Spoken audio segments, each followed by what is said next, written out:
السلام عليكم ورحمة الله. أبطال الثانوية عامة دفعة 2024. النهاردة معادنا في المحاضرة الثالثة والقبل الأخيرة من الكورس التأسيسي اللي اتفقنا عليه، اللي احنا قلنا هنحتاجه على مدار الثانوية العامة. مش هطول عليك، أفكرك كده بريف سريع. احنا خدنا ايه؟ احنا أول ما بدأنا في الالكترونيك كونفيجريشن، اتعلمنا ازاي نعمل الكترونيك كونفيجريشن ده في المحاضرة الأولى. المحاضرة الثانية اللي خدناها المرة اللي فاتت على طول دي كان أهم محاضرة فيهم زي ما قلت لك. اشتغلنا فيها على ازاي تكتب كيميكال فورمولا مظبوطه، زي لما جيت قلت لك اعمل لي صوديوم كلورايد، اعمل لي بوتاسيوم نيتريت، اعمل لي سيلفر سلفايد، ازاي تعرف تكتب الفورمولا كلها. والمحاضره دي لو انت ما شفتهاش فمش هينفع تتفرج على الفيديو ده، وقف روح اتفرج عليه الاول، لان النهارده المحاضره الثالثه مبنيه على المحاضره الثانيه. وزي ما اتفقت مع حضرتك ان الكورس بتاعي 4 محاضرات، اهم محاضرتين فيهم هي المحاضره الثانيه والثالثه. طب ليه حضرتك؟ عشان دول اللي بيعلموك تكتب ايكويجن. طب وانا بكتب الايكويجن انا هستفيد فيها ايه في ال5 شابتر بتوع الثانويه العامه؟ منهج الكيمستري كله مفيش منهج من غير ايكويجن. فلو انت فاتتك المحاضره رقم 2 ارجع لها تاني بعد اذنك، وبعد كده اتفرج على الليسون ده. طيب الليسون ده بسرعه كده هناخد فيه النهارده ليسون 3 ان شاء الله. النهارده هنتكلم على هاو تو رايت البالانسد كيميكال ايكويجن. الايكويجن كلها النهارده هتتعلم من A to Z ازاي تعمل كيميكال ايكويجن على الورق. عندك مشكله في البالانس هعلمه لك ان شاء الله. عندك مشكله في الفيزيكال ستيت هعلمها لك باذن الله. عندك مشكله في ان انت ما بتعرفش تطبق الكلام على الورق. يعني ليه؟ لما يجي يقول لك اعمل لي الرياكشن بتاع الزنك مع الهيدروكلوريك اسيد، انت بتقف بتهنج. عندك مشكله في الجزئيه دي، ده انا هعلمه لك ما تقلقش خالص. فالنهارده حصه مهمه جدا، بس زي ما اتفقنا لازم تكون راجع للمحاضره رقم 2. طب الايكويجن هي يعني ايه اصلا؟ ايكويجن يا مستر فكرني كده. هو الايكويجن هو عباره عن ايه؟ الايكويجن او الكيميكال ايكويجن اللي احنا بنكتبها على الورقه هي بتعبر عن كيميكال رياكشن حصل في الواقع. يعني انا لما اجي مثلا احط لك الديفينيشن ده هتقول لي مستر بس انا ما بحفظش الديفينيشن. انا مش عايزك تحفظ ديفينيشنز. الديفينيشن ده انك بس تفهم ايه الغرض او ايه المعنى اللي موجود، لا تحفظه ولا اي حاجه. تعال نفهم مع بعض كده. بيقول لي يا مستر معلش هو يعني ايه كلمه الكيميكال ايكويجن؟ بنقول ان الكيميكال ايكويجن ده بيبقى عباره عن symbolic representation. هو بتعبر عن الرياكشن اللي حصل في الواقع عن طريق رموز. يعني مثلا على سبيل المثال لو انا عندي قطعه صوديوم زي دي، اكيد كلنا شفنا الرياكشن الشهير بتاع الصوديوم مع الميه. لو ما شفتوش اعمل سيرش كده على فيديو اسمه الله عليك يا استاذ، هيطلع لك فيديو حلو قوي هتتفرج عليه. البوينت النقطه دي، نقطه الميه اللي نزلت على قطعه الصوديوم، ايه اللي حصل؟ حصل رياكشن. الرياكشن ده ادى الى خروج ايه؟ فاير، او اللي احنا بنسميها في الكيمياء بنسميها الانرجي. خرجت انرجي على هيئه نار، والصوره الحقيقيه بتاعته هي دي. ادي رياكشن، قطعه صوديوم صغيره، طبعا ده ممنوع انك تجربه. لو فرضنا ان توفرت ليك الامكانيات اوعى تجربه. صوديوم، حته صوديوم صغيره في كوبايه ميه، بيكر من الووتر. ايه اللي حصل فيها يا دكتور؟ حصل فيه رياكشن سريع جدا، والرياكشن ده ادى الى خروج انرجي. حلو؟ ده اسمه ايه؟ رياكشن، كيميكال رياكشن. ده اسمه ايه؟ كيميكال رياكشن. طب انا عايز اتعلم ايه؟ عايز اتعلم كيميكال ايكويجن. الايكويجن بتعبر عن اللي حصل ده بس بمجرد ايه؟ استخدام بعض الرموز الكيميائيه. طب الرموز الكيميائيه دي اللي احنا قلنا عليها الكيميكال فورمولا بتاعت المحاضره اللي فاتت، اللي انت المفروض فاهم ازاي تعمل كيميكال فورمولا. فهمت البوينت؟ تعالى كده نبدا على طول وناخد اول جزئيه. بيقول لك the formula of the chemical equation. طب خلاص كده يا دكتور انا عرفت ان الرياكشن بيتم، بعبر عن الرياكشن بحاجه اسمها equation. طب معلش يا مستر ممكن تقول لي، انا مش فاكر هو الايكويشن دي بتتكون من ايه؟ الايكويشن دي يا دكتور بتتكون من رياكتنت بتتكتب قبل السهم. معلش يا مستر هو يعني ايه رياكتنت؟ يعني الحاجه اللي كانت في ايدي قبل ما اعمل لهم ميكسنج مع بعض. طيب وبعدين ارو في سهم بيعبر عن مين البدايه ومين الايه؟ النهايه. يبقى دي ايه؟ ادي الرياكتنت اللي تقدر حضرتك تكتب جنبها مين؟ تقدر تكتب جنبها البدايه. طب وبعدين ادي مين؟ ادي البرودكت. يبقى الرياكتنت اتحولت الى برودكت بالاستعانه بحاجه بنسميها ايه؟ بنسميها الكونديشن. يعني ايه كلمه كونديشن؟ يعني الشروط اللي الرياكشن ممكن يعملها. فور اكزامبل تعالى بص كده معايا الجزئيه دي. لو انا جيت قلت لحضرتك تعالى كده واحده واحده هديك رياكشن سريع انت عارفه. لو انا جيت قلت لك مثلا انا عندي الصوديوم اهو، ادي ال Na حلو بلس مين؟ ال Cl2 الكلورين، هيطلع مع حضرتك ايه؟ هيطلع معاك NaCl، ونعمل بالانس هنا 2. انا مش فاهم ايه اللي حصل، مش مشكله، واحده واحده بس خد اكزامبل نشتغل بيه نفهم انا هعمل ايه، وبعدين هفهمك ده كتبته ليه كده وده كتبته ليه كده وده كتبته ليه كده، مع ان المفروض انت فاكره من الحصه اللي فاتت بس هفكرك بيه تاني النهارده. مين الرياكتنت في دول؟ هتقول لي ده الرياكتنت اللي بيتكتب حضرتك ايه قبل السهم، اللي هو ده اللي احنا نقدر نكتب عليه بالعربي البدايه. دي بدايه الرياكشن. مين اللي كان في ايدي؟ قطعه صوديوم بلس شويه كلورين جاز. طيب حلو قوي، عملت لهم ميكسنج مع بعض، خلطتهم مع بعض. فالار ده بيعرفني حاجتين، اول حاجه بيعرفني مين البدايه وبيعرفني بعد كده مين النهايه، ده رقم واحد. رقم اتنين بيشيل الكونديشن. يعني ايه كلمه تشيل الكونديشن؟ يقول لك الرياكشن ده محتاج سبورت من بره بايه علشان يتم. في بعض الرياكشن بتحتاج نار انك تسخنه، اشهر اكزامبل عليه الاكل اللي انت بتعمله في البيت، ما هو ده كيميكال رياكشن. علشان يتم انت محتاج انك تعمل فيه ايه؟ انك تحطه على النار. طب ما هي النار دي انرجي، ففي الحاله زي دي بتقوم عامل ايه؟ نعملها بلون مختلف عشان يكون واضح معاك. بنقوم عاملينها على شكل مثلث كده بنسميها دلتا. يبقى الدلتا دي معناها ايه؟ معناها نار. يبقى ده الكونديشن. يبقى الرياكتنت هي عباره عن ايه يا دكتور؟ البدايه، الحاجات اللي كانت في ايدي، ثم ارو بيعمل لي حاجتين، يعرفني مين البدايه ومين النهايه عن طريق الدايركشن بتاعه. ثانيا بيشيل على نفسه، يعني بيتكتب عليه الكونديشن. الكونديشن دي الشروط او الظروف او الحاجات اللي انت محتاجها. طب يا مستر معلش ممكن حضرتك كده تفكرني بالكونديشنز بتاعتي ايه؟ الكونديشنز بتاعتي اول واشهر واحد الدلتا، اللي معناها ايه؟ معناها ان انا الرياكشن ده محتاج نار، مش هيتم الرياكشن الا لما تحطه على النار. طب رقم اتنين من ضمن الحاجات المشهوره جدا وانت تعرفها كلمه الدايليوتد وعكسها كلمه الكونسنتريتد الكونك. بص بتتكتب ايه؟ دل يعني دايليوتد يعني مخفف، يعني الرياكتنت اللي داخلين ما يكونوش اقوياء، تكون مخففهم بشويه ميه. والكونك لا يعني معناها حد كونسنتريتد مش حاطط عليه اي ميه، حد قوي. مين كمان تاني من ضمن الكونديشنز المشهوره جدا جدا انت تعرفه؟ اقرا كده معايا اللي انا هكتبه ده، CAT كات، بس لازم تقفلها بدوت، تقفلها بنقطه كده صغنونه. ليه يا دكتور؟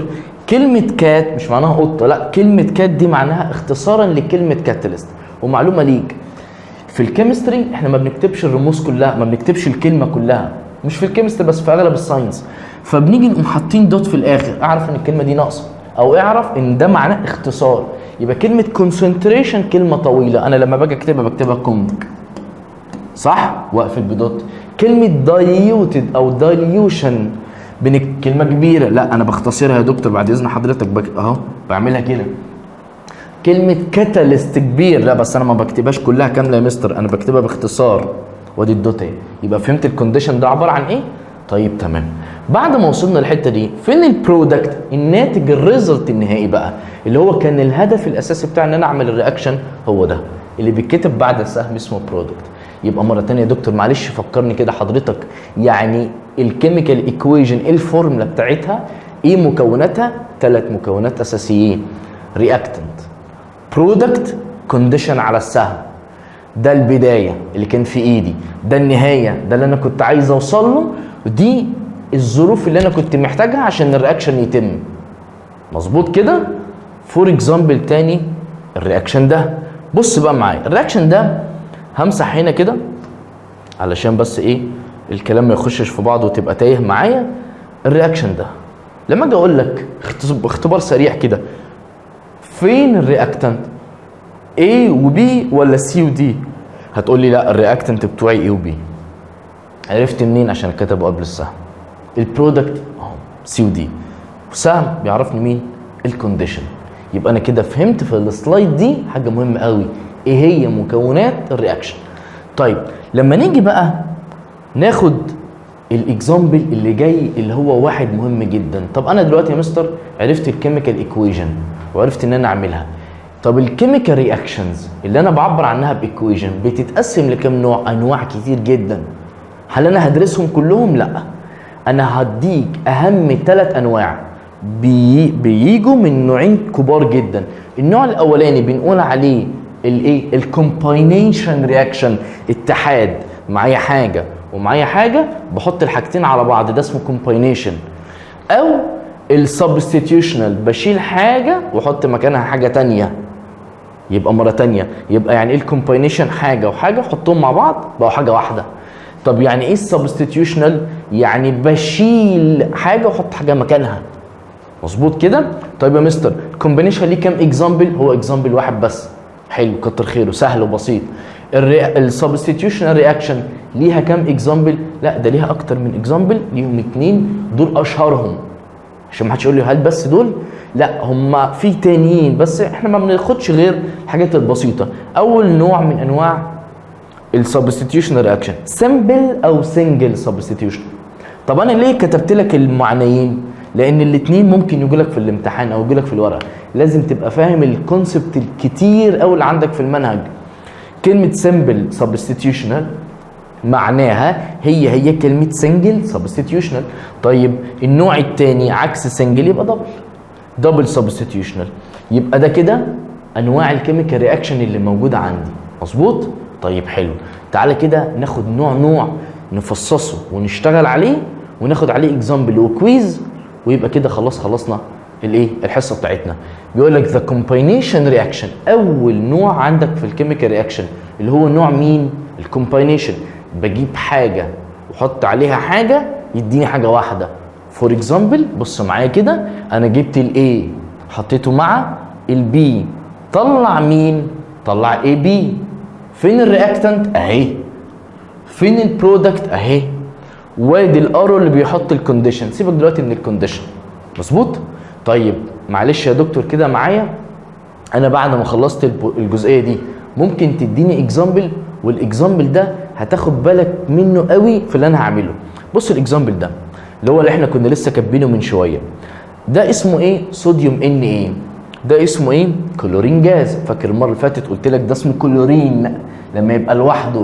طب تعرف تقول لي ده اسمه ايه؟ تقول لي ده اسمه، انا اتفقت مع حضرتك من المره اللي فاتت يا مستر، حضرتك قلت لي انا بنطق اسم سبستنس الاولاني ده از بوزيتيف وده نيجاتيف، فبقول اسم البوزيتيف الاول، ده ثابت في الكيمياء. بنقول اسم البوزيتيف راديكال الاول اللي هو مين؟ الكاتاين، فبنقول عليه صوديوم كلورايد. مره ثانيه صوديوم كلورايد. ايه ده؟ طب الصوديوم جايه من كلمه صوديوم، مفهومه. طب ده يا مستر اسمه كلورين، ليه حضرتك هنا اسمه قلت كلورايد؟ شرحتها في الحصه اللي فاتت اللي هي الليكتشر نمبر 2. لو مش واخد بالك منها ارجع لليكتشر نمبر 2 بعد اذنك. يبقى انا كده فهمت مين؟ فهمت الكومباينيشن رياكشن. قلت له يا مستر طب ده اكزامبل سهل وبسيط. ايه المشكله اللي ممكن تقابلني؟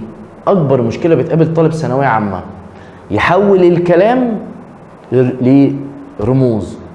اديتك ايكويشن كلاميه، بعدين بقول لك بعد اذنك عبر لي عنها بالكيميكال فورمولا او بالكيميكال سيمبلز. ازاي؟ تعال اوريك بسرعه كده. لما نيجي نشوف دول تعال بص على اللي بعديه. ابلكيشن، تعال انطلق، انا هحل الاول وانت تحل الثاني، بس ركز معايا عشان اظبط لك البالانس. طيب يا مستر بيقول لك ايه؟ بيقول لك الابلكيشن على الكومباينيشن رياكشن. جه هنا قال لك ايه؟ قال لك كالسيوم، صح؟ تقول لي كالسيوم. انا فاكر من المحاضره اللي فاتت اللي انا ذاكرتها كويس جدا ان الكالسيوم كان رمزه سي كابيتال اي سمول. مظبوط؟ بلس، ادي بلس مين؟ بلس مش قادره تتظبط بلس سلفر. يعني ايه كلمه سلفر؟ سلفر ده نون ميتال رمزه اس. مظبوط؟ يبقى كالسيوم بلس سلفر يا دكتور يطلع مين؟ بيقول لحضرتك هيطلع لي كالسيوم سلفايد.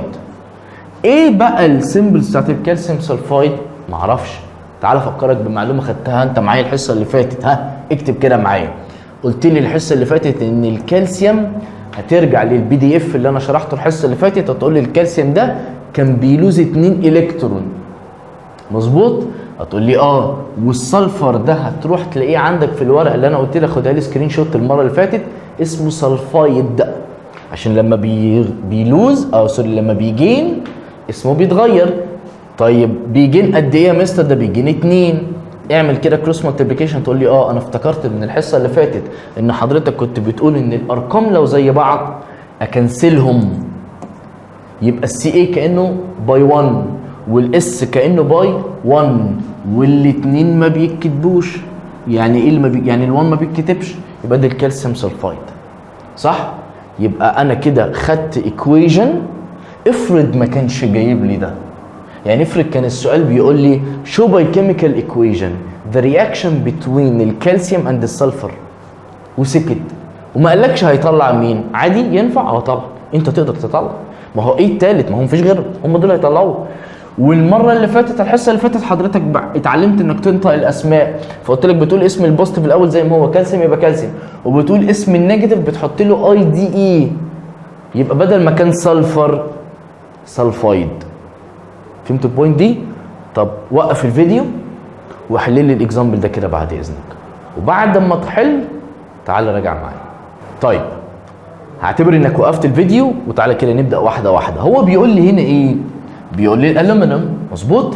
الالومنيوم ده تعالى نعمله مثلا وليكن بلون مختلف. بص يا ريس، الالومنيوم بلس اكسجين اهو. الالومنيوم رمزه ايه؟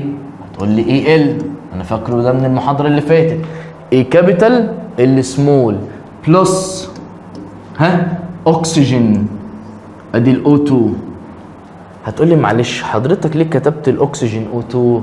من المحاضره اللي فاتت حضرتك فاكر ان الاكسجين كان واحد من ضمن السبعه اللي هم كنا بنسميهم داي اتوميك. فاكر؟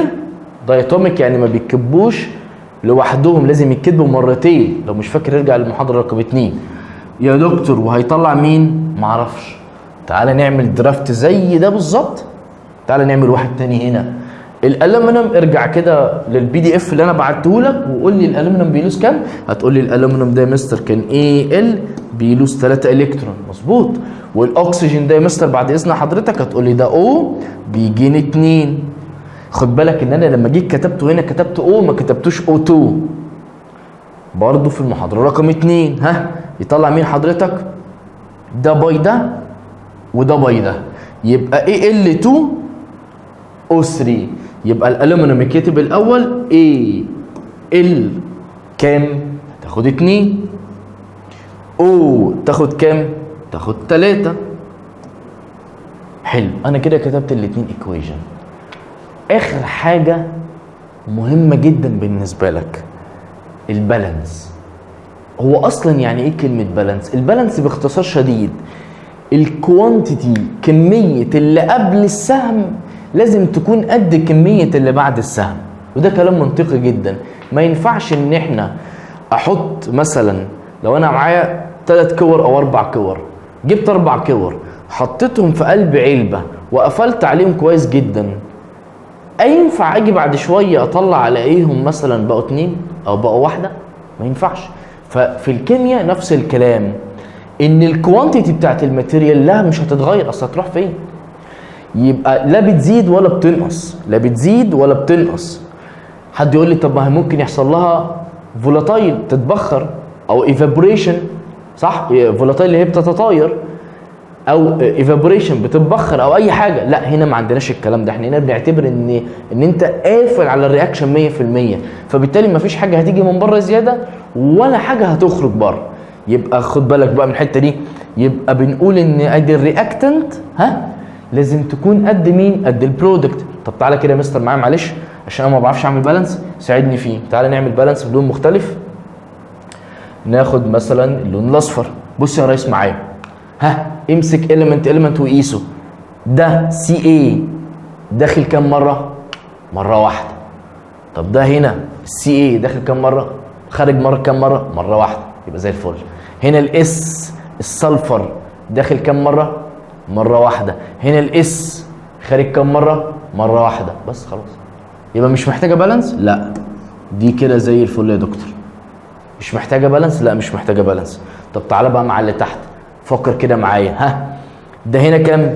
الومنيوم داخل كام مره؟ واحد. خارج كام مره؟ اتنين. اروح احط هنا اتنين؟ لا استنى. ليه استنى؟ عشان هعلمك حاجتين. اولا البالانس بيتكتب قبل السيمبل. يعني بص حضرتك كده بالقلم مثلا، ده شايف الرقم ده احنا بنسميه ايه؟ فالنسي. طيب لو انا جيت حطيت مثلا رقم وليكن هنا، ده بنسميه ايه يا مستر؟ بنسميه بالانس. يبقى البالانس ما ينفعش احط الاثنين دي هنا، البالانس احط الاثنين قبل السيمبل نفسه. يبقى تاخد بالك من حاجتين.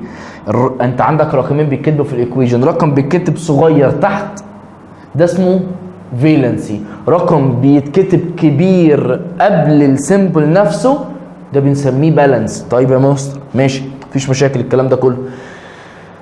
هنا اتنين وهنا واحد، طب ما احط هنا اتنين واخلص؟ لا، لازم عينك تيجي على الايكويشن كلها عشان تفهم المشكله عند مين وتبدا بالصعب، ما تبداش بالسهل. اصل انا لو حطيت اتنين هنا ظبطت، مش بالسهوله دي، لازم تبدا بالصعب. طيب واحد اتنين امرها سهل. طب ده دخل كام؟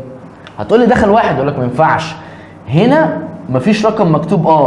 انا فاهم، بس هنا في اتنين، دي معناها اتنين اتوم.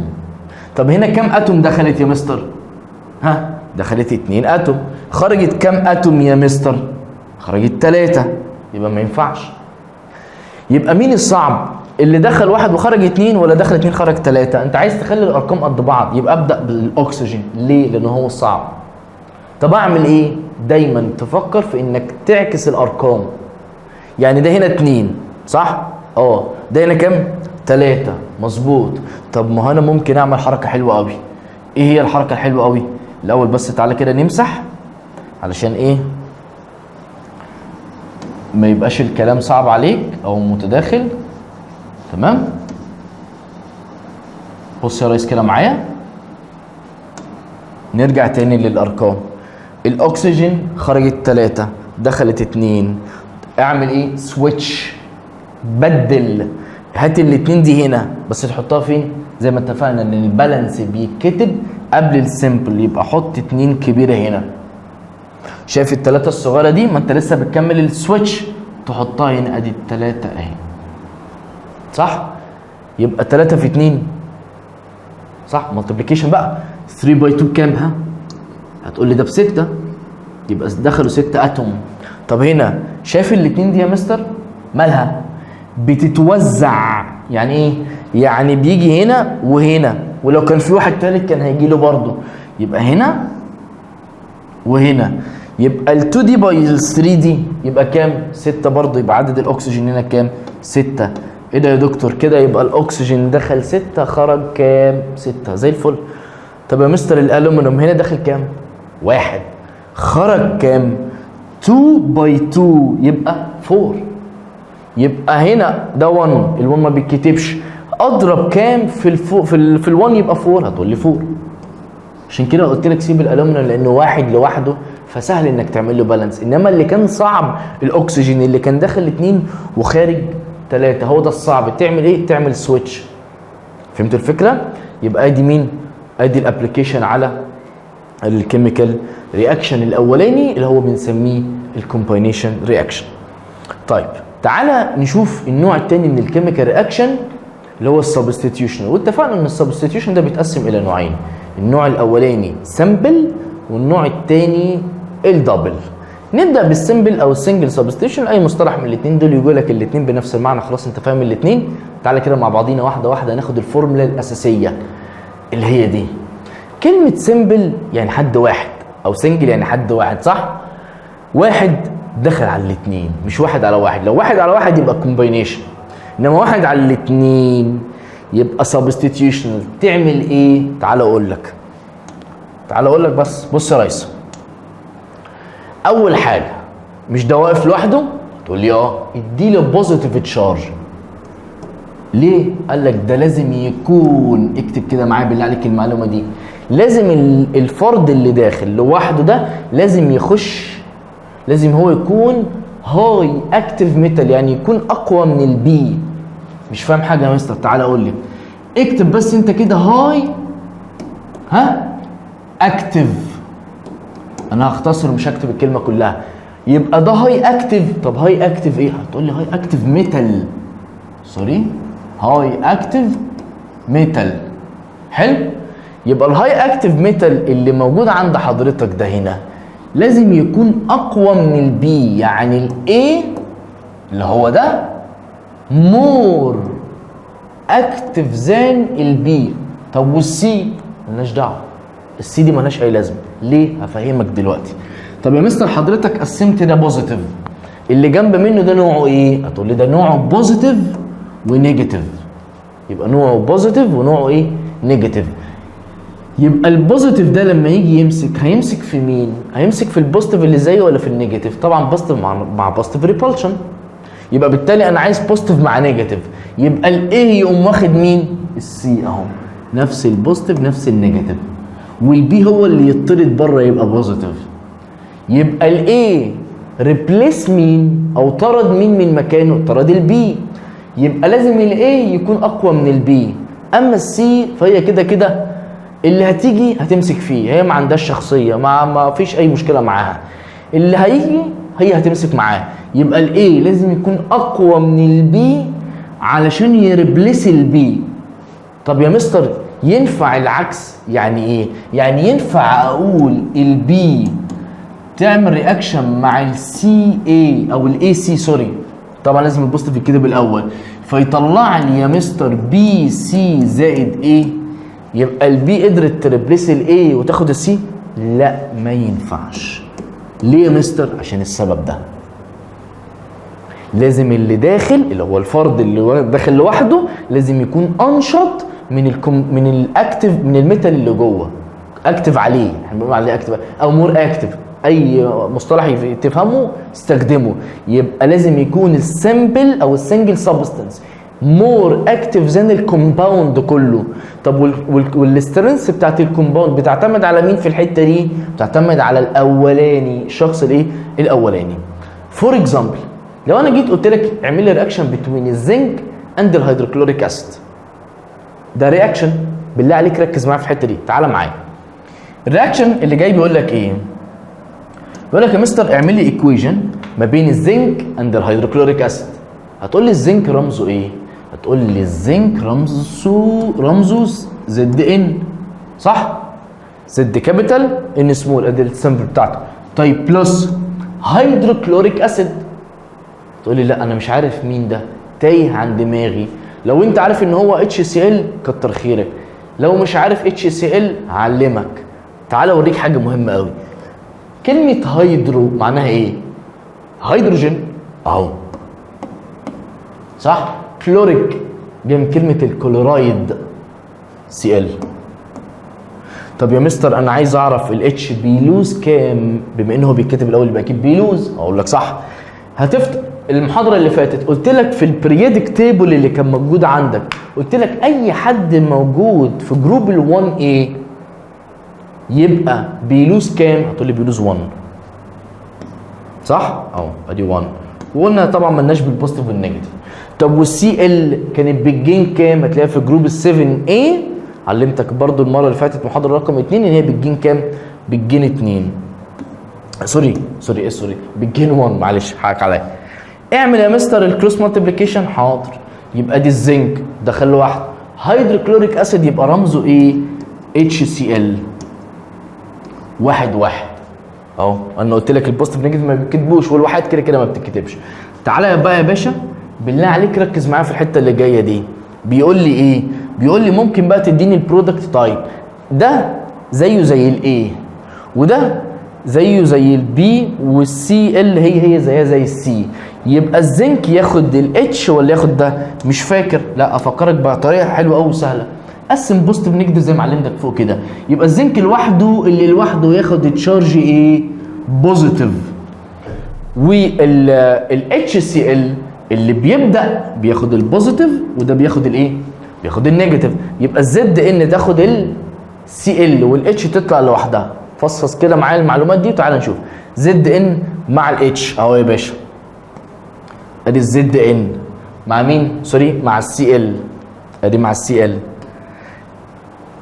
ارجع للبي دي اف. الزنك بيلوز كام الكترون؟ هتلاقيه بيلوز 2 اهو. السي ال بيجين كام الكترون؟ بيجين 1 اهو. كروس مالتيبليكيشن يبقى الزد ان باي 1 تطلع زد ان عاديه اهي. ادي الزد ان عاديه. ما هو باي 1 احنا اتفقنا ان ال1 من المحاضره اللي فاتت ما بيتكتبش. والسي ال باي 2 يبقى السي ال 2 يبقى ده اسمه ايه؟ زنك كلورايد. تقول لي ايوه صح كده، كنا بنقول الاسم ده الاول ودي ما بتتقالش كلورين، دي بتتقال كلورايد. طب يجي بقى الهيدروجين، هنا بقى عندي مشكله. ده بيطلع لوحده، ما هو ده البي بالنسبه لي زي ده، يبقى ده عايز يطلع لوحده. لما اجي اكتب هنا الاتش ده كده غلط. وقف الفيديو كده، او لو انت عارف رسمه ما توقفش الفيديو. ايه الغلط اللي انا عامله هنا؟ ايه الغلط؟ فكر كده. هقول لك انا ايه الغلط. الغلط ان الهيدروجين كان من ضمن السبعه الداياتوميك. يعني ايه؟ اللي هم كانوا بيتكتبوا مرتين، اللي هم كانوا مين؟ افكرك بيهم كده. اكسجين بيتكتب O2، نيتروجين كتب N2، هيدروجين بيتكتب H2. اوعى ما تكتبهاش. وطبعا ده هيدروجين جاز فممكن تحط له سهم لفوق، ده معناه ان هو اتبخر او طلع لفوق، مفيش مشاكل. حلو كده؟ فهمت يا دكتور المعلومه دي؟ طب ما تيجي بقى نعمل ايه؟ نعمل بالانس. تعالى نعمل بالانس. ابدا بمين؟ بالصعب. طب انا بقى مش عارف مين الصعب، فانا مضطر ان انا اختبرهم كلهم. يلا معايا يا ريس. كام زنك دخلت يا مستر؟ انا شايف 1. كام خرجت يا مستر؟ اهي كلها على بعضيها 1. طب حلو زي ما هي، جميل. كام هيدروجين دخلت؟ 1. كام هيدروجين خرجت؟ 2. ده كده في مشكله. طيب كام سي ال دخلت؟ يبقى ده محتاج كام؟ حط كده في مخك. تقول لي والله ده كده شكله محتاج 2. انا لسه ما اعرفش، انا مش هكتب حاجه، بس ده محتاج 2. هكتب كده تحت منه 2 عشان ابقى انا عارف ان ده عايز 2، وده زي ما هو مش محتاج حاجه فما كتبتش تحت منه حاجه.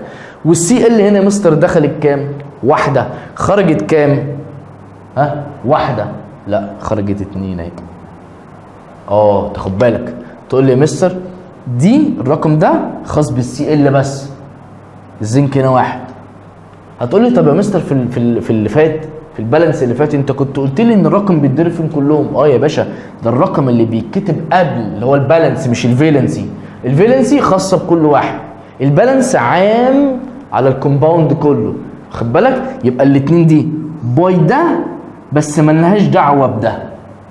طيب يبقى ده دخل كام؟ خرج كام؟ خرج 2. وهو كان داخل كام؟ 2. يبقى ده محتاج كام؟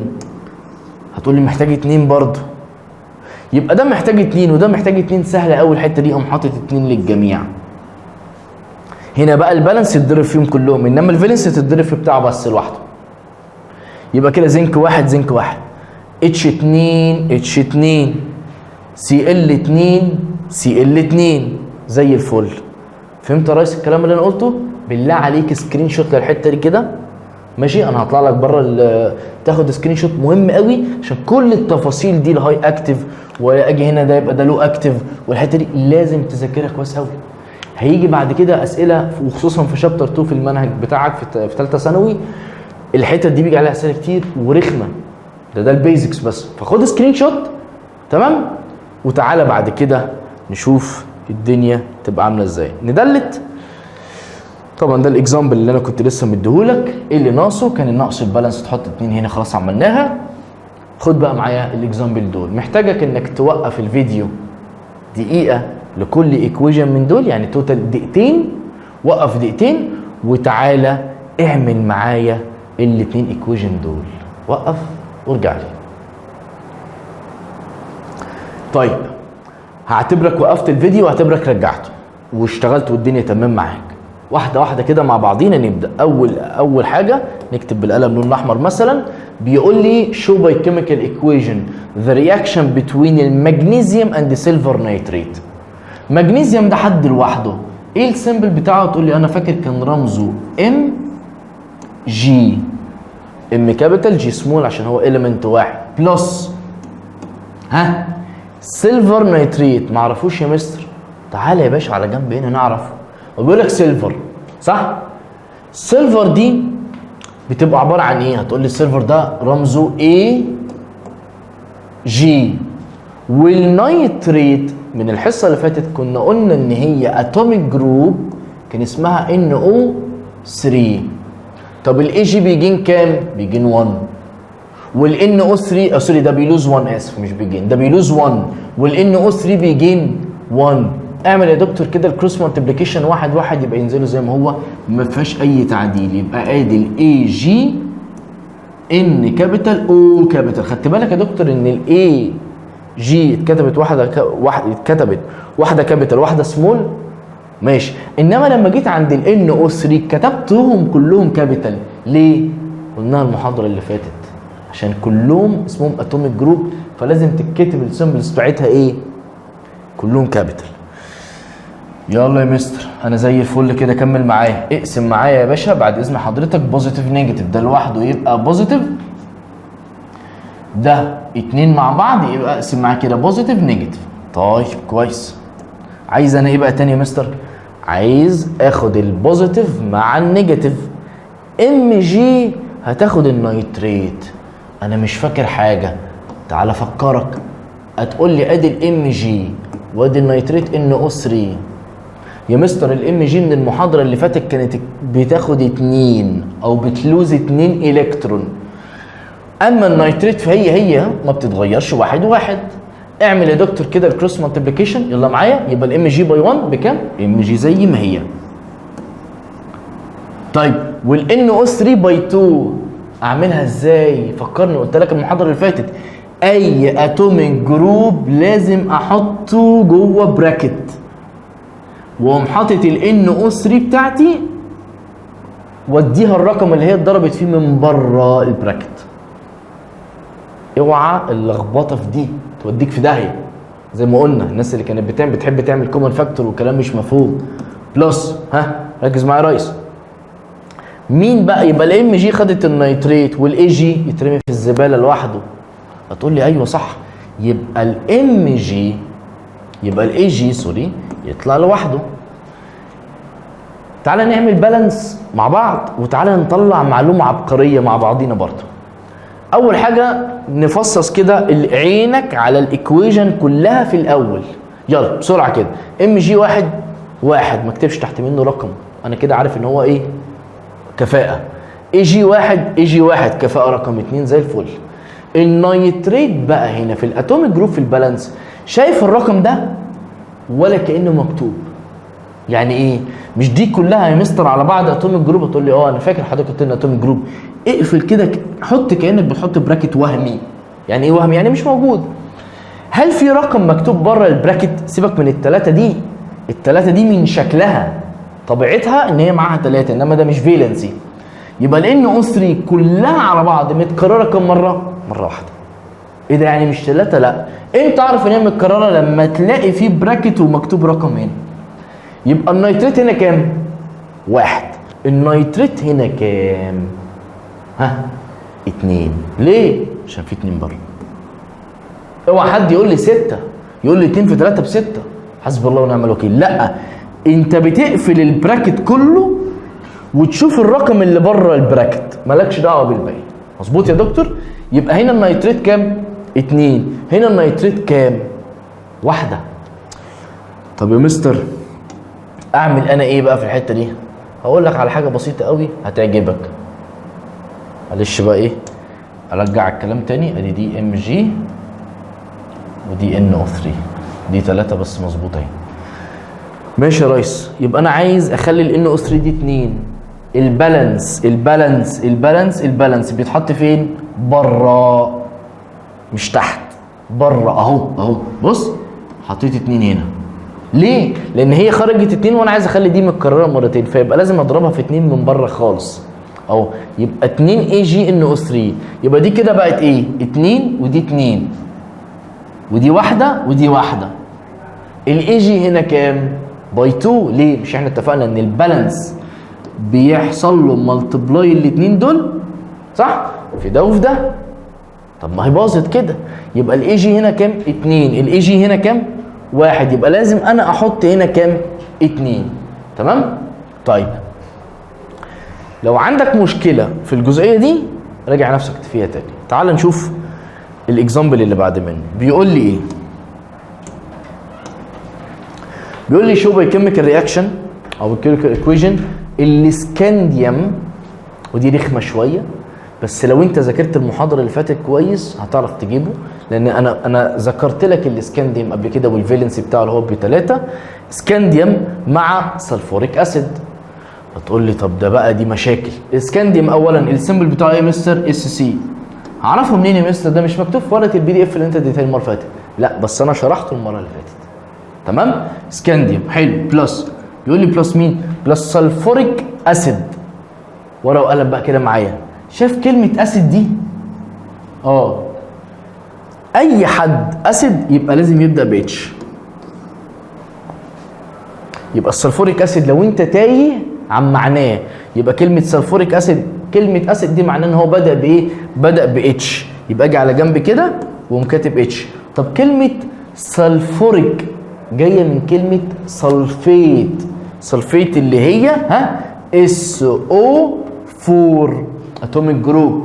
طب افتح كده ورقه المفاهيم، الورقه اللي انا بعتها لك بتاعه الفالنسي.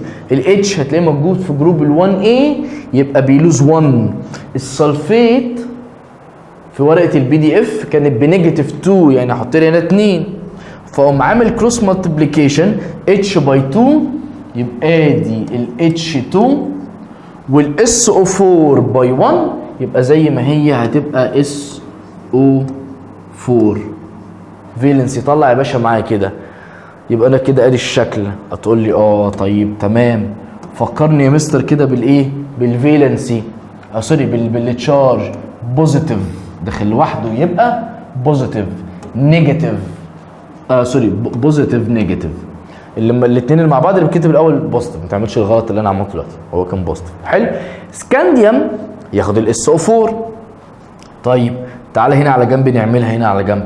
سكانديوم ادي الاس سي بتلوز كام؟ 3 من الحصه اللي فاتت اديتها لك. والاس او 4 بتجين كام؟ 2. هي نفس الرقم ده. كروس مالتيبليكيشن يا دكتور. يبقى الاس سي تاخد 2. نكتب بالقلم الاسود عشان يبقى الايكويشن كلها بلون واحد. يبقى السكانديوم باي 2 والاس او 4 باي 3. اقف بقى هنا في غلط انت ممكن تكون عملته. الاس او 4 اتوميك جروب تتحط في براكت. عملت الغلط ده ولا ما عملتوش؟ لو ما عملتوش يبقى كتر خيرك، لو عملته خد بالك. كلها باي 3 يبقى الثلاثه اهي. حلو الكلام ده؟ طيب انا عايز هيدروجين جاز. الدنيا بقت زحمه قوي، هستاذنك هكتب الهيدروجين جاز تحت. والهيدروجين جاز بيتكتب ايه؟ ما هو ده طلع بقى لوحده، بيتكتب H2. ليه؟ داياتوميك. شرحناها الحصه اللي فاتت وفي الايكويشن اللي قبل دي لو تفتكر. ادي الايكويشن معايا. تعالى بقى نظبط البالانس. بالانس هنا معقد شويتين 3 بس ان شاء الله انت هتتعلمه وتبقى سهل بالنسبه لك. خد لون الاحمر مثلا. تعالى معايا يا ريس. ابدا عينك على الايكويشن كلها. مظبوط؟ طيب هقول لك على حاجه عشان الدنيا ما تبقاش زحمه. تعالى كده مع بعضينا نمسح دول. انت كده خلاص فهمتهم هم جم منين. وتعالى نكتب الايكويشن كلها على لاين واحد علشان انا اعرف اعمل معاك البالانس وانت وانت فاهم قصدي. بص يا حبيبي، خد الايكويشن كلها، بص على الايكويشن كلها. اوعى تبدا في البالانس الا لما تبص على الايكويشن كلها، وابدا بالصعب ما تبداش بالسهل. بص يا ريس. سكانديوم 1، سكانديوم 2. اجي كده بخط صغير اقوم كاتب تحت منه 2. افكر نفسي ان ده محتاج 2. خلاص ماشي. الاتش هنا كام؟ 2 عشان الاتنين دي خاصه بيه صح؟ 2 ما هي دي خاصه بيه يبقى زي الفل. يبقى انا كده الاتش زي ما دخلت زي ما خرجت. تعالى بقى للسلفيت، SO4 كلها على بعض، هل في براكت هل في براكت وهي مضروبه في البراكت بحاجه؟ لا. بص كده معايا، ادي SO4 اهي مفيش براكت، يبقى دي مش 4. يعني محدش يبص على ان هي متكرره 4 مرات، لا دي كده متكرره مره واحده. طالما الاتوميك جروب مش مكتوبه في براكت يبقى متكرره مره واحده. حلو. هنا SO4 كام يا مستر؟ 1. SO4 هنا كام يا مستر؟ 3. لان التلاتة دي جايه هنا. مظبوط؟ يبقى ده كله محتاج كام؟ 3. يبقى ده محتاج 2 وده محتاج 3، صح؟ مشكلة بقى كبيرة هتقابلنا. طب انا يا مستر عايز اظبطها والاتنين دول موجودين مع بعض في الكويشن. انا لو حطيت هنا رقم ده باظ، لو حطيت هنا رقم ده باظ. تعالى بص بقى انا هفكر معاك ازاي. انا عايز اخلي ده 3 صح؟ عشان ده 3. طيب لو جيت تعالى كده جرب معايا، حط ده 3 كده بقت السلفيت كام؟ 3. لان احنا اتفقنا ان البالانس ملتبلاي الكومباوند كله، يبقى 3 في الاتش و3 في SO4. ماشي كده SO4 بقت كام؟ بقت 3 دخلت 3 خرجت. حلو قوي. بس في مين اللي باظ؟ الهيدروجين. الهيدروجين واقف لوحده مش مشكله، بوظه زي ما انت ما عايز، تقدر تظبطه بسهوله. هنا 3/2 بكام؟ 6. طب هنا انا عايز احط رقم عشان يبقى باي 2 يبقى ب6 برضه، هتقول لي حط له 3 عادي. يبقى 3/2 ب6 خرجوا، 3/2 ب6 دخلوا. والسكانديوم بكام؟ هنا كان عايز 2 وهم هنا 2، لو حطيت هنا 2 ظبطت. شفت انا فكرت ازاي؟ طب تعالى كده نتشيك مع بعضين. سكانديوم 2 سكانديوم 2 زي الفل. 3/2 ب6 3/2 ب6 3/SO4. ما تقوليش 3/4 تروح في داهيه. براكت براكت براكت، يبقى 3/1 ب3 3/1 3. ظبطت يا باشا. سكرين شوت، ذاكر، افهم الدنيا كويس قوي قوي، ما تنقلش معايا على السلايد اللي بعديها لو عندك مشكله لسه هنا. ذاكر دي كويس قوي. حلو. طيب خد السكرين شوت وتعالى معايا بقى كده نمسح ونشوف السلايد اللي بعديها، واخر نوع من انواع الكيميكال رياكشن اللي هو مين؟ الدبل سبستيتيوشنال. الدبل سبستيتيوشنال ده عكس اللي فات بقى، بنزود عليه حاجه. يعني بص اللي فات هو ده كان حاجه دخلت على الاثنين، صح، انما ده بص ده 2 دخلوا على 2. ماشي. طيب لما نيجي نقسم بوزيتيف ونيجاتيف يا مستر، اقسم بوزيتيف ونيجاتيف ازاي؟ عادي جدا. AB كومباوند بوزيتيف نيجاتيف، CD كومباوند بوزيتيف نيجاتيف. البوزيتيف ياخد النيجاتيف بتاع التاني فيطلع معايا AD مش AC. واخد بالك؟ بوزيتيف نيجاتيف. ايوه صح. طيب البي والسي البوزيتيف ليتر يتكتب الاول، يبقى تقول لي ادي السي الاول وادي البي بوزيتيف نيجاتيف، مش بي سي، لا هتبقى سي بي. تمام؟ طيب كمل كده بقى معايا يا ريس. يبقى الدبل سبستيتيوشنال رياكشن لما انا اجي اقول لحضرتك تعمله ازاي، هتقول لي كومباوند مع كومباوند. فاكر الاستابيليتي او السترينث اللي احنا اتكلمنا عليه هنا؟ تعالى كده ارجعك بسرعه. هنا قلت لك معلومه مهمه، هنا بتقول ايه؟ بتقول ان الاي في السنجل او السمبل سبستيتيوشنال بنقول ان الاي لازم يكون ايه؟ لازم يكون مور اكتف ذان البي. هتقول لي انا فاكر المعلومه دي حضرتك، علشان ده اكتف ميتال وده لازم يكون لسه اكتف ميتال، اقدر اعمل له ريبليس من ايه؟ من الايكويشن بتاعته. تقول لي طيب ماشي انا فاهم الكلام ده، بس في السمبل او السنجل سبستيتيوشنال لو واحد دخل على الاثنين. طب لو 2 على الاثنين سيبك من حته الاستابيليتي او الاكتيفيتي او السترينث، مالناش دعوه بيها خالص. يعني ايه؟ يعني بص، يعني هنا بص كده معايا افكرك، ادي الدبل سبستيتيوشن اهو. هل الاي ده لازم يكون مور اكتف ذان السي، ولا السي اللي يكون مور اكتف ذان الايه؟ لا ده ولا ده، انت ما بتشتغلش عليها اصلا. يبقى في الدبل سبستيتيوشنال مالكش دعوه بالسترينث. ماشي؟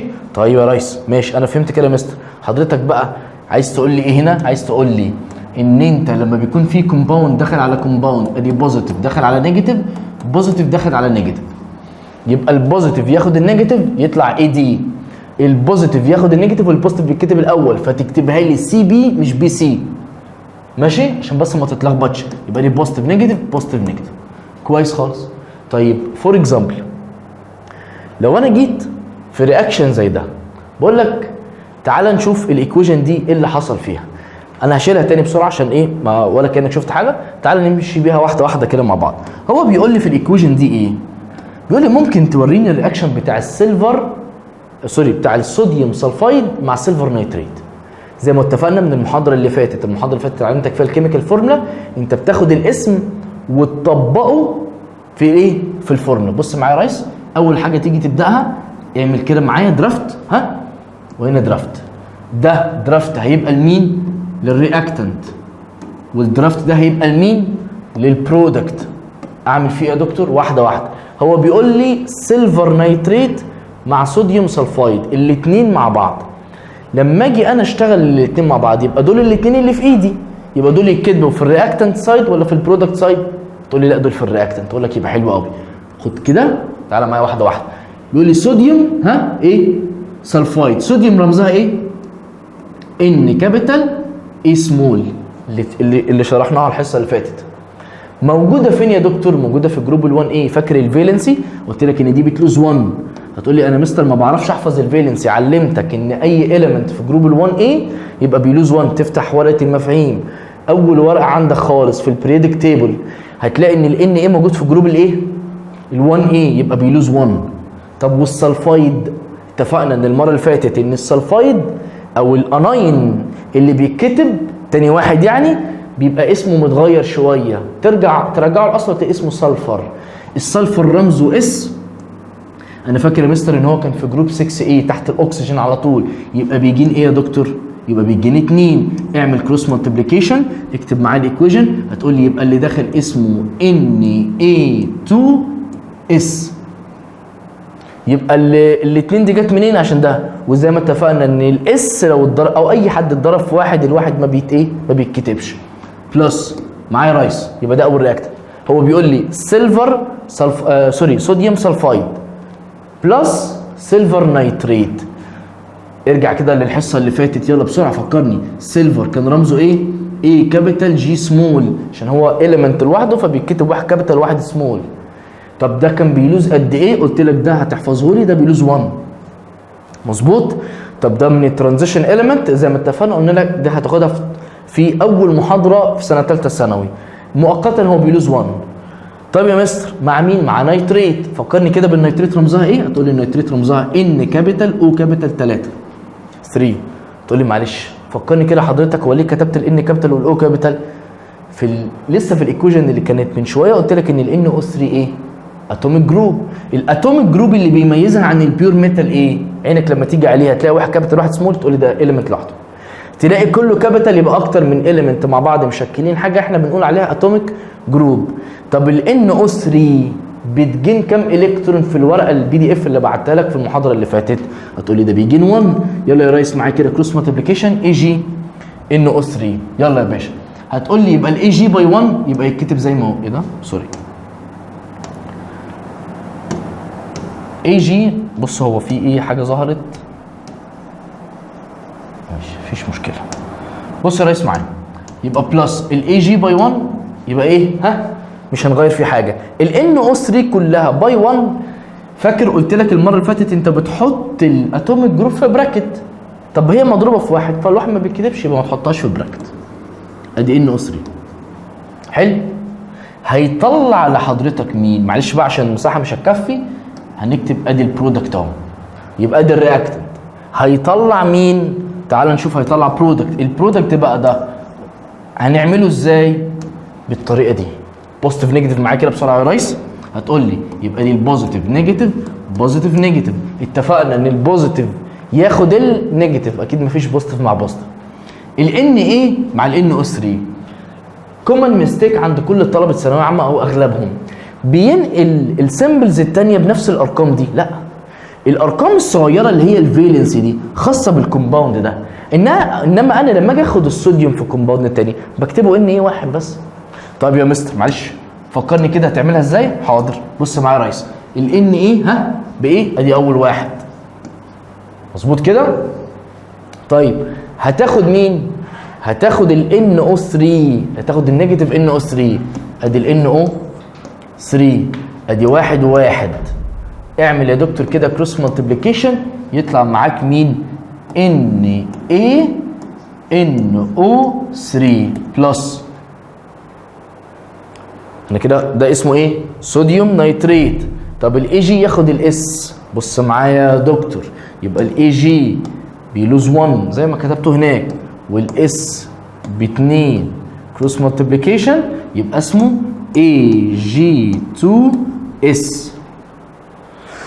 بالانس بالانس بالانس، تعالى معايا في البالانس، ما تقلقش البالانس سهل. يلا امسك واحد واحد وبص على الايكويشن كلها مره واحده. يبقى الان ايه بكام؟ ب2 عشان في 2 ليه هنا اهو. خرج كام؟ واحد. يبقى ليا انا خط صغنون كده اكتب 2، ده مش بالانس، ده بس انا بفكر نفسي بيه، انما بعد كده انا بمسحه. الاس واحد، الاس واحد مش مشكله، الاي جي واحد، الاي جي 2، يبقى دي محتاجه 2. ال NO3 كلها على بعض اتوميك جروب بواحد، ال NS3 كلها على بعض بواحد. طيب يبقى انا عايز احط 2 هنا. طب لو انا حطيت 2 هنا ايه اللي حصل؟ ال Na اتظبطت بس ال NO3 كانت واحد بقت 2، لان زي ما اتفقنا ان الاتنين دي متوزعه. هتقول لي مظبوط، يبقى معنى كده ان انا لازم احط هنا 2. طب لو انا حطيت هنا 2 كده الاي جي ظبطت وال NO3 رجعت اتظبطت، كده الايكويشن كلها بالانسد. سكرين شوت مهم قوي قوي ده، ركز. تمام، وتعالى ناخد اللي بعديه. خد السكرين شوت بتاعك. طيب هعتبرك خدت السكرين شوت، ادي الايكويشن بتاعتنا والبالانس اللي احنا كنا لسه عاملينه. تعالى بقى معايا دقيقه دقيقه، حل لي ده الاول وارجع شغل الفيديو، وبعدين عشان لو عندك اخطاء ترجع ما تبقاش الاخطاء موجوده هنا تاني. وقف الفيديو دقيقه، حل لي ده بس، مالكش دعوه بده، حل لي ده بس الاول وبعدين نرجع نشتغل مع بعض. طيب هعتبرك انك حليت وخلصت. بص يا ريس بسرعه كده، بيقول لي شو باي كيميكال ايكويشن الرياكشن بتوين الصوديوم هيدروكسيد، صوديوم هيدروكسيد. نعمل نفس الفكره، ادي الرياكتنت صوديوم يبقى Na هيدروكسيد OH واحد واحد، يبقى NaOH بلس سلفوريك اسيد، اسيد يبقى بيبدا ب H، المعلومه اللي لسه قايلها شويه. ادي H، كلمه سلفوريك يعني جايه من كلمه سلفيت، يبقى ادي SO4 واحد 2 الكروس مالتيبل، خلاص بقى احنا حفظناها. يطلع معايا مين؟ يطلع معايا H2SO4. لو كده الدنيا تمام بالنسبه لك يبقى كتر خيرك. هات لي على جنب، قسم لي يا مستر البوزيتيف نيجاتيف، عيني ادي بوزيتيف نيجاتيف بوزيتيف نيجاتيف، وطبعا الاو اتش دي از اتوميك جروب عشان كلهم كابيتال ليتر. حاضر، هنعمل ايه يا مستر بعد كده؟ هناخد البوزيتيف Na مع النيجاتيف SO4. تعالى معايا هنا، بوزيتيف Na بواحد نيجاتيف SO4 ب2 في الكروس مالتيبليكيشن، يبقى ال Na باي كام؟ باي 2، يبقى ادي ال Na2SO4 عشان دي باي 1 فمش هيتكتب حاجه، تنزل زي ما هي بلس هنا اتش وهنا او اتش. بص حضرتك كده معايا، اتش ب1 والاو اتش برضو في الورق اللي انا مديها لحضرتك ب1. اتش مع او اتش او اتش مع او لازم يطلع لك ميه. محدش يكتب لي اتش او اتش، هي طبعا تنفع بس الاصح ان انت تكتبها ميه عاديه. تمام؟ يبقى اتش مع او اتش طلع ميه، اتش مع او طلع ميه، بس مفيش حاجه بتطلع ميه غير دول. عملت الكلام ده يا دكتور يبقى انت كده او 50% من الايكويشن بتاعتك صح. 50% ليه؟ لان البالانس عليه 50% باقي. ازاي؟ تعالى اوريك. يلا يا باشا كده اشتغل معايا في البالانس، نعمل لون جرين شويه كده، اشتغلناش بيه. ان ايه بواحد، ان ايه باتنين، يبقى اعمل ايه بالقلم الصغير كده؟ انا محتاج هنا كام يا مستر؟ محتاج 2. حلو. الاس او 4 بكام؟ بواحد واحد. هنا يبقى الاس 4 كلها بكام؟ بواحد. هنا بقى لو انا يا مستر لقيت حاجه متكرره في الاثنين رياكتنت اجمعهم مع بعض. يعني هنا عندي كام اتش؟ واحد. هنا عندي كام اتش؟ 2. يبقى توتال عدد الاتشات كام؟ 3. طب وهنا الاتشات كام؟ 2. طيب ماشي. والاو هنا واحد هنا واحد. طب تعالى نبدا بالصوت. دايما في الايكويشن اللي زي دي بتبدا بالشخص اللي جنب الميه اللي احنا بنسميه الصوت، ده يحل لك الدنيا كلها. الان ايه ب2 هنا بواحد يبقى حط لي هنا يا باشا 2. الاس او 4 واحد واحد يبقى ده ما تحطلوش حاجه. طب بص كده معايا 2 ان ايه 2 ان ايه واحده اس او 4 واحده اس او 4. طب هنا يا مستر معلش كده بص الحته دي 2 باي 1 للاتش دي، يبقى هنا عنده 2 اتش هنا عنده 2 اتش، يبقى توتال الاتشات اللي قبل السهم كلها كام؟ 4. طب وانا هنا عايز اخلي الرقم باي 2 يبقى 4 يبقى 2. فهمت كده ازاي؟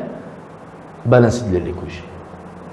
وقف صحح لنفسك، اعرف انت غلطت فين لو كنت غلطت، لما كنتش غلطت بارك الله فيك اشتغل على اللي بعديها. وقف اشتغل على اللي بعديها. طيب هعتبرك وقفت يا باشا وهعتبرك عملت اللي بعديها. تعالى صحح معايا. بيقول لي مين يا ريس؟ باريوم كلورايد. ماشي اقفل. ده كده هيبقى مين؟ نخلي دي بقى تنزل تحت. ده كده الرياكتنت اهي يا باشا. او بلاش نكتب الرياكتنت دي لان هي مش هتكفي اصلا. خلاص بص يا ريس، ادي الرياكتنت وادي ايه؟ بس يا بابا وادي البرودكت اهو. الرياكتنت بيقول لي باريوم كلورايد. ورقه البي دي اف اللي بعتها لك، يلا باريوم رمزها بي اي، كلورايد سي ال. ده بيلوز 2 وده بيجين 1. ايوه انا فاكر افتكرت يا مستر. ها كروس مالتيبليكيشن يبقى بي اي سي ال 2 بلس بوتاسيوم فوسفات. اقسم كده معايا حضرتك. البوتاسيوم فوسفات ايه؟ بوتاسيوم بكي، فوسفات يعني بي او 4.